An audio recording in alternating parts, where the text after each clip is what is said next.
कहीं ना कहीं बुरा तो मुझे भी लग रहा था, मगर अब कुछ किया भी नहीं जा सकता था। ऊपर से तबादला वाली जगह भी इतनी दूर है कि मुझे यहाँ आने के लिए 10 बार सोचना पड़ेगा, क्योंकि मेघालय से आसाम करीब 7 घंटों का रास्ता है। खैर, गाड़ी पूरी रफ्तार से हाईवे पर दौड़ रही थी। फिलहाल शाम के 6 बज रहे थे और अगर गाड़ी इसी तरह से चलती रही तो रात के 12 बजे तक मैं अपनी मंजिल तक पहुंच जाऊंगा।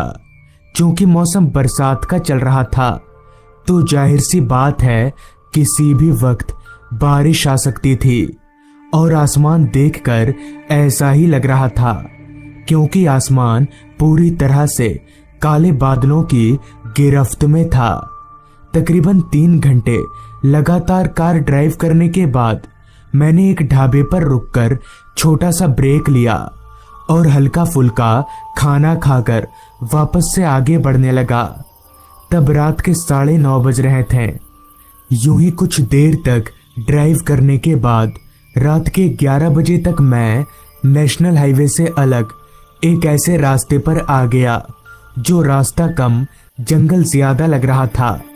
उस रास्ते पर ना तो कोई इंसान दिख रहा था और ना ही कोई स्ट्रीट लाइट, जो कि बहुत अजीब बात थी, क्योंकि मैं यहाँ तक जितने भी रास्तों से होकर आया था उसमें मुझे कोई ना कोई आदमी दिखा ही था। तो फिर इस रास्ते पर ऐसा क्यों है, मैं समझ नहीं पा रहा था। खैर, जंगल से घिरे उस रास्ते पर मेरी गाड़ी हवा से बातें करने लगी। अभी मैं गाड़ी चला ही रहा था कि तभी मेरी नजर रास्ते के किनारे पर खड़े एक लड़के पर गई।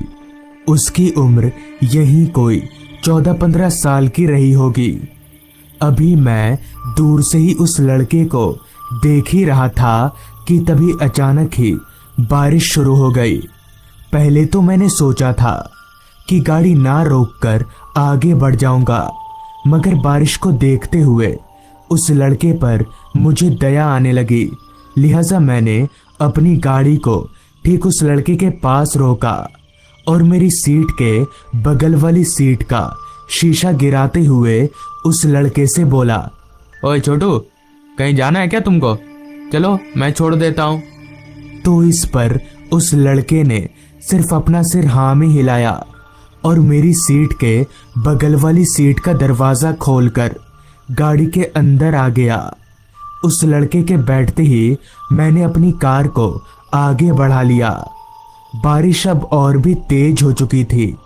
तभी मैंने उस लड़के से पूछा, यहाँ इस जंगल में अकेले क्या कर रहे थे तुम?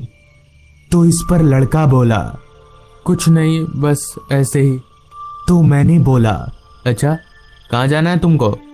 इस पर लड़का बोला, बस सामने रेल गेट तक जाना है। उस लड़के की बातें मुझे कुछ अजीब सी लग रही थी, लेकिन फिर मैंने भी उतना ध्यान नहीं दिया और चुपचाप गाड़ी चलाता रहा। कुछ देर गाड़ी चलाते रहने के बाद मुझे सामने की तरफ एक रेलवे फाटक नजर आने लगा।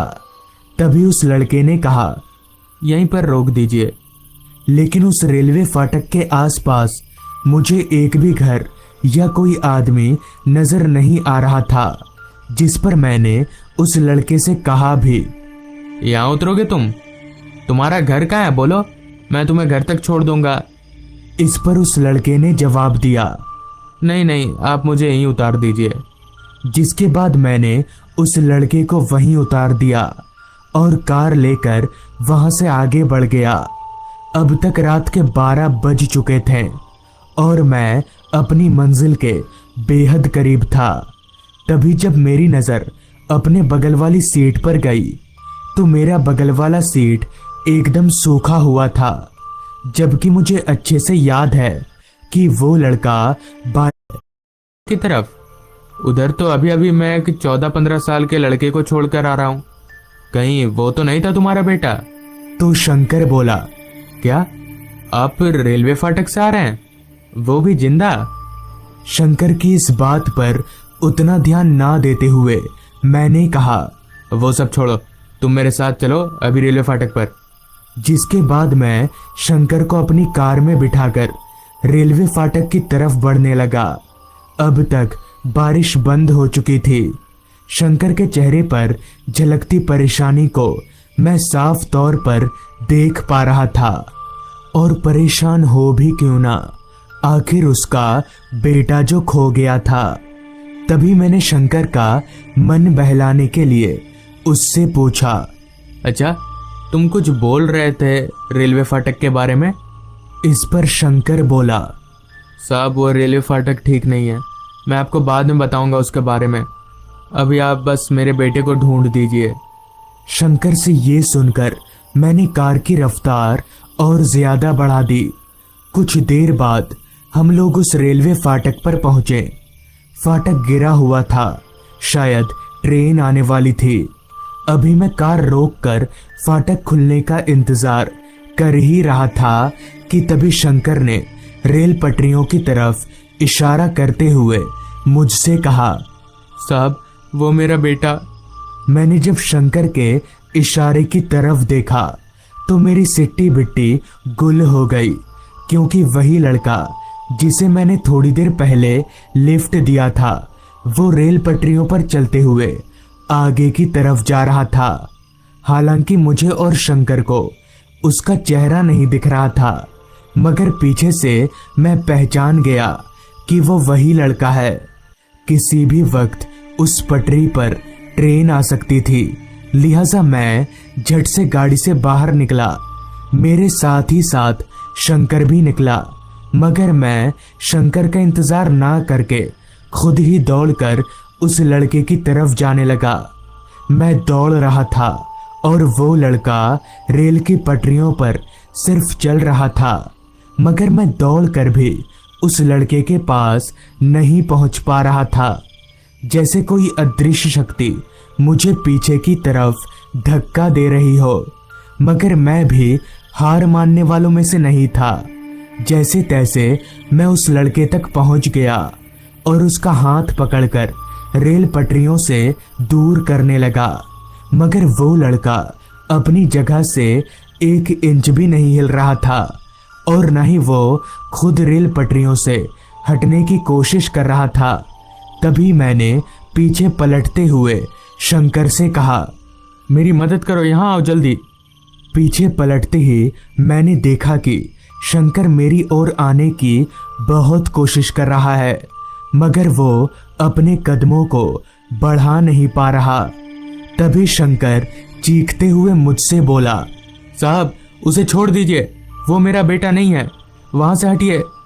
शंकर के इतना बोलते ही मैंने जब उस लड़के को देखा तो ये वही लड़का था जिसे मैंने लिफ्ट दिया था, मगर अब उस लड़के का चेहरा पूरी तरह से बदल चुका था।